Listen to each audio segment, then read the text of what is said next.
কোরবানির ফজিলত, কারণ এখন থেকে প্রস্তুতি না নিলে কোরবানি দেবো কি দেবো না, কোথায় দেবো চিন্তা করতে হয়তো আমাদের দেরি হয়ে যাবে। এই 10 দিনের মধ্যে আল্লাহ তাআলা হজের বড় কাজগুলো শেষ করিয়ে দেন। এই 10 দিনের মধ্যে আরও আমল আছে। 10ম দিনেতে ঈদুল আজহা, অনেক বড় আমল। 9 তারিখে আরাফাতের খবর। কিন্তু 10 দিনের এই এক তারিখ থেকে শুরু হচ্ছে যেগুলো তাকবীর পড়ার আমল, সাধারণ তাকবীর। আরাফাতের দিন সকাল থেকে শুরু হবে, যেটা ওয়াজিব তাকবীর, যেটা মুকাইয়াদ, যেটা স্পেসিফিক। তার আগে জিলহজ মাসের শুরু থেকে সাধারণভাবে তাকবীরকে শুধু নামাজের আগে পরে নয়, যে কোনো সময় বেশি করে আমল করার জিকির হাদিস শরীফে গুরুত্ব সহকারে এসেছে।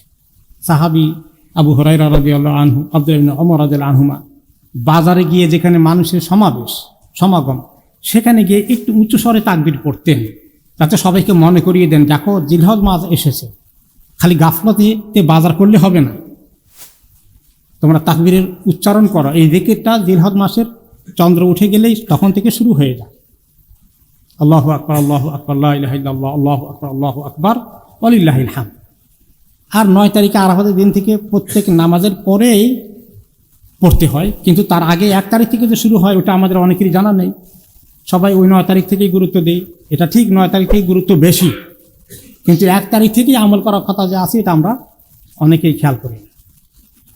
ওনারা বাজারে গিয়ে বাকি সাহাবীদেরকে মনে করিয়ে দিতেন।